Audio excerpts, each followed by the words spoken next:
Gates of Imagination presents The Strange High House in the Mist by H.P. Lovecraft, read by Josh Greenwood. In the morning, mist comes up from the sea by the cliffs beyond Kingsport. White and feathery, it comes from the deep to its brothers the clouds, full of dreams of dank pastures and caves of Leviathan. And later, in still summer rains on the steep roofs of poets, the clouds scatter bits of those dreams, that men shall not live without rumor of old, strange secrets, and wonders that planets tell planets alone in the night. When tales fly thick in the grottos of Tritons, and conches and seaweed cities blow wild tunes learned from the elder ones, then great eager mists flock to heaven laden with lore, and oceanward eyes on the rocks see only a mystic whiteness, as if the cliff's rim were the rim of all earth, and the solemn bells of buoys tolled free in the ether of fairy. Now north of archaic Kingsport the crags climb lofty and curious, terrace on terrace, till the northernmost hangs in the sky like a gray frozen wind cloud. Alone it is, a bleak point jutting in limitless space, for there the coast turns sharp where the great Miskatonic pours out of the plains past Arkham, bringing woodland legends and little quaint memories of New England's hills. The sea folk in Kingsport look up at that cliff as other sea folk look up at the pole star, and time the night's watches by the way it hides or shows the great bear, Cassiopeia, and the dragon. Among them, it is one with the firmament, and truly, it is hidden from them when the mist hides the stars or the sun. Some of the cliffs they love, as that whose grotesque profile they call Father Neptune, or that whose pillared steps they term the causeway, but this one they fear because it is so near the sky. The Portuguese sailors coming in from a voyage cross themselves when they first see it, and the old Yankees believe it would be a much graver matter than death to climb it, if indeed that were possible. Nevertheless, there is an ancient house on that cliff, and at evening men see lights in the small paned windows.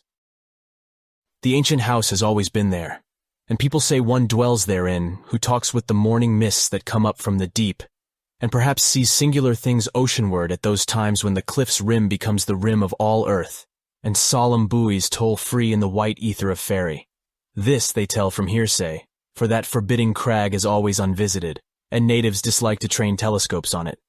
Summer boarders have indeed scanned it with jaunty binoculars, but have never seen more than the gray primeval roof, peaked and shingled, whose eaves come nearly to the gray foundations, and the dim yellow light of the little windows, peeping out from under those eaves in the dusk.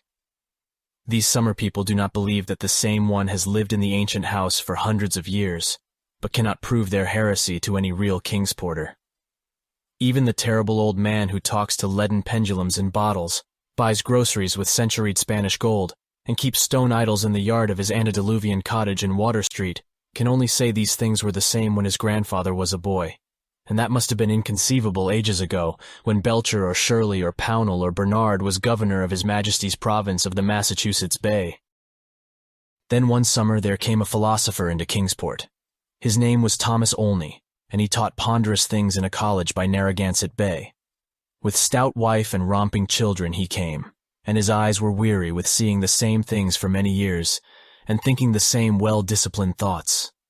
He looked at the mists from the diadem of Father Neptune, and tried to walk into their white world of mystery along the Titan steps of the causeway.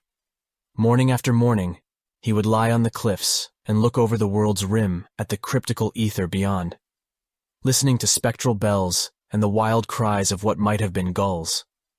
Then, when the mist would lift and the sea stand out prosy with the smoke of steamers, he would sigh and descend to the town, where he loved to thread the narrow olden lanes up and down hill, and study the crazy, tottering gables and odd pillared doorways which had sheltered so many generations of sturdy sea folk. And he even talked with the terrible old man, who was not fond of strangers, and was invited into his fearsomely archaic cottage where low ceilings and wormy paneling hear the echoes of disquieting soliloquies in the dark small hours. Of course it was inevitable that Olney should mark the gray, unvisited cottage in the sky, on that sinister northward crag which is one with the mists and the firmament. Always over Kingsport it hung, and always its mystery sounded in whispers through Kingsport's crooked alleys. The terrible old man wheezed a tale that his father had told him, of lightning that shot one night up from that peaked cottage to the clouds of higher heaven, and Granny Orne, whose tiny gambrel-roofed abode in Ship Street is all covered with moss and ivy, croaked over something her grandmother had heard at second hand, about shapes that flapped out of the eastern mist straight into the narrow single door of that unreachable place, for the door is set close to the edge of the crag toward the ocean, and glimpsed only from ships at sea. At length, being avid for new strange things and held back by neither the king's porter's fear nor the summer boarder's usual indolence, Olney made a very terrible resolve. Despite a conservative training, or because of it, for humdrum lives breed wistful longings of the unknown, he swore a great oath to scale that avoided northern cliff and visit the abnormally antique gray cottage in the sky. Very plausibly, his saner self argued that the place must be tenanted by people who reached it from inland along the easier ridge beside the Miskatonics estuary.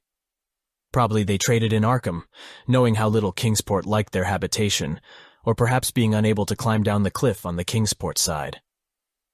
Olney walked out along the lesser cliffs to where the great crag leaped insolently up to consort with celestial things, and became very sure that no human feet could mount it or descend it on that beetling southern slope.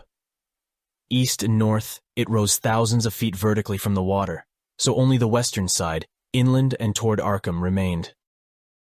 One early morning in August, Olney set out to find a path to the inaccessible pinnacle. He worked northwest along pleasant back roads, past Hooper's Pond, and the old brick powder house to where the pastures slope up to the ridge above the Miskatonic and give a lovely vista of Arkham's white Georgian steeples across leagues of river and meadow. Here he found a shady road to Arkham, but no trail at all in the seaward direction he wished. Woods and fields crowded up to the high bank of the river's mouth and bore not a sign of man's presence. Not even a stone wall or a straying cow, but only the tall grass and giant trees and tangles of briars that the first Indian might have seen. As he climbed slowly east, higher and higher above the estuary on his left and nearer the sea, he found the way growing in difficulty, till he wondered however the dwellers in that disliked place managed to reach the world outside, and whether they came often to market in Arkham. Then the trees thinned, and far below him on his right he saw the hills and antique roofs and spires of Kingsport. Even Central Hill was a dwarf from this height, and he could just make out the ancient graveyard by the Congregational Hospital, beneath which rumor said some terrible caves or burrows lurked. Ahead lay sparse grass and scrub blueberry bushes, and beyond them, the naked rock of the crag and the thin peak of the dreaded gray cottage.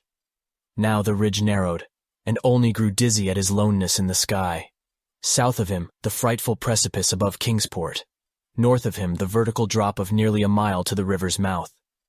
Suddenly a great chasm opened before him, 10 feet deep, so that he had to let himself down by his hands and drop to a slanting floor, and then crawl perilously up a natural defile in the opposite wall.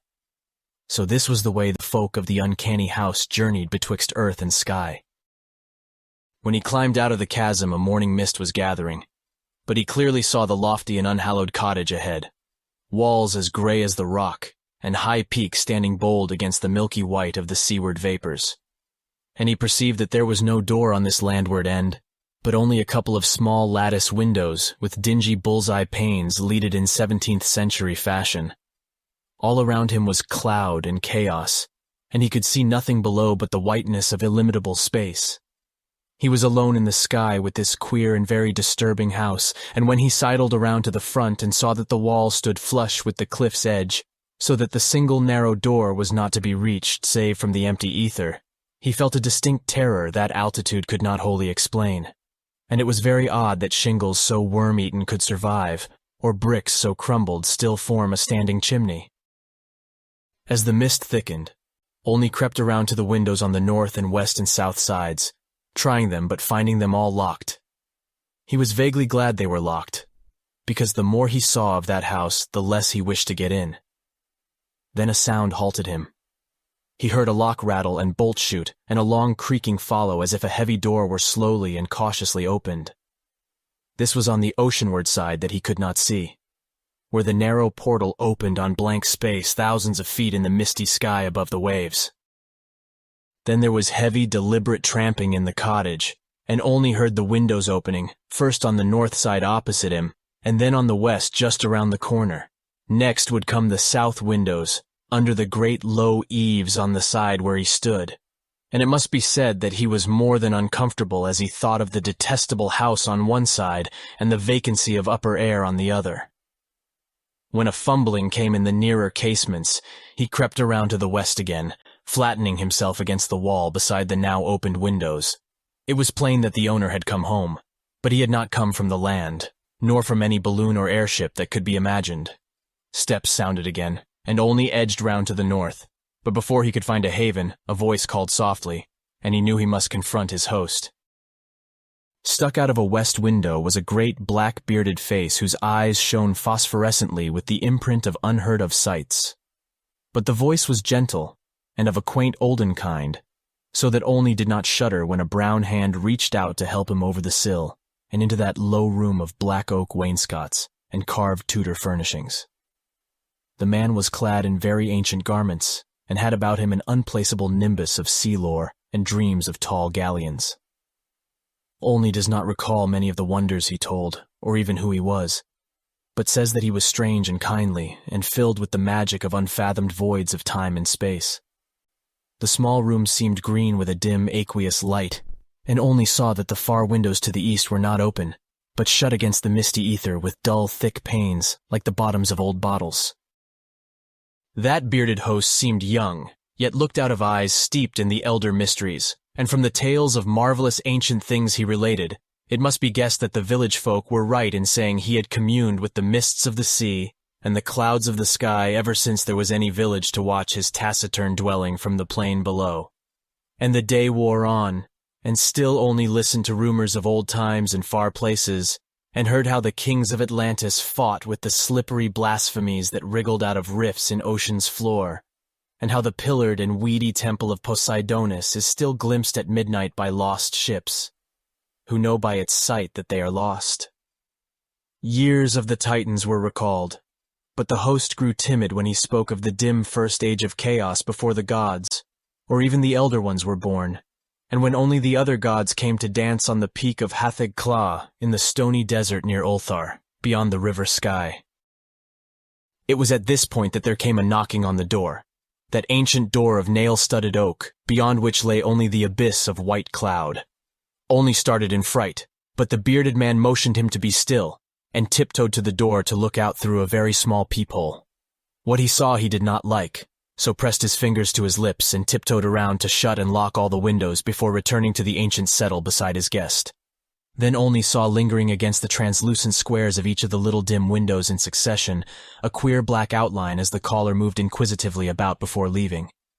And he was glad his host had not answered the knocking, for there are strange objects in the great abyss, and the seeker of dreams must take care not to stir up or meet the wrong ones. Then the shadows began to gather, first little furtive ones under the table, and then bolder ones in the dark paneled corners. And the bearded man made enigmatical gestures of prayer, and lit tall candles in curiously wrought brass candlesticks. Frequently he would glance at the door as if he expected someone, and at length his glance seemed answered by a singular rapping which must have followed some very ancient and secret code. This time he did not even glance through the peephole, but swung the great oak bar and shot the bolt, unlatching the heavy door and flinging it wide to the stars in the mist. And then to the sound of obscure harmonies there floated into that room from the deep all the dreams and memories of Earth's sunken mighty ones, and golden flames played about weedy locks, so that Olney was dazzled as he did them homage. Trident-bearing Neptune was there, and sportive Tritons and fantastic Nereids, and upon dolphins' backs was balanced a vast crenulate shell, wherein rode the grey and awful form of primal Nodens, lord of the great abyss. And the conches of the Tritons gave weird blasts, and the Nereids made strange sounds by striking on the grotesque resonant shells of unknown lurkers in black sea caves. Then hoary Nodens reached forth a wizened hand, and helped Olney and his host into the vast shell, whereat the conches and the gongs set up a wild and awesome clamor. And out into the limitless ether reeled that fabulous train, the noise of whose shouting was lost in the echoes of thunder. All night in Kingsport they watched that lofty cliff when the storm and the mists gave them glimpses of it, and when toward the small hours the little dim windows went dark, they whispered of dread and disaster. And Olney's children and stout wife prayed to the bland proper god of Baptists, and hoped that the traveler would borrow an umbrella and rubbers unless the rain stopped by morning. Then dawn swam dripping and mist-wreathed out of the sea, and the buoys told solemn in vortices of white ether. And at noon, elfin horns rang over the ocean as Olney, dry and light-footed, climbed down from the cliffs to antique Kingsport with the look of far places in his eyes. He could not recall what he had dreamed in the sky-perched hut of that still nameless hermit, or say how he had crept down that crag untraversed by other feet. Nor could he talk of these matters at all, save with the terrible old man, who afterward mumbled queer things in his long white beard, vowing that the man who came down from that crag was not wholly the man who went up, and that somewhere under that gray-peaked roof, or amidst inconceivable reaches of that sinister white mist, there lingered still the lost spirit of him who was Thomas Olney. And ever since that hour, through dull dragging years of grayness and weariness, the philosopher has labored and eaten and slept and done uncomplaining the suitable deeds of a citizen. Not any more does he long for the magic of farther hills, or sigh for secrets that peer like green reefs from a bottomless sea. The sameness of his days no longer gives him sorrow, and well-disciplined thoughts have grown enough for his imagination. His good wife waxes stouter, and his children older and prosier and more useful, and he never fails to smile correctly with pride when the occasion calls for it. In his glance there is not any restless light, and if he ever listens for solemn bells or far elfin horns, it is only at night when old dreams are wandering. He has never seen Kingsport again, for his family disliked the funny old houses, and complained that the drains were impossibly bad. They have a trim bungalow now at Bristol Highlands, where no tall crags tower, and the neighbors are urban and modern. But in Kingsport, strange tales are abroad, and even the terrible old man admits a thing untold by his grandfather. For now, when the wind sweeps boisterous out of the north past the high ancient house that is one with the firmament, there is broken at last that ominous brooding silence ever before the bane of Kingsport's maritime cotters. And old folk tell of pleasing voices heard singing there, and of laughter that swells with joys beyond earth's joys, and say that at evening the little low windows are brighter than formerly. They say, too, that the fierce aurora comes oftener to that spot, shining blue in the north with visions of frozen worlds, while the crag and the cottage hang black and fantastic against wild coruscations, and the mists of the dawn are thicker, and sailors are not quite so sure that all the muffled seaward ringing is that of the solemn buoys. Worst of all, though, is the shriveling of old fears in the hearts of Kingsport's young men, who grow prone to listen at night to the north wind's faint distant sounds. They swear no harm or pain can inhabit that high-peaked cottage, for in the new voices, gladness beats, and with them the tinkle of laughter and music.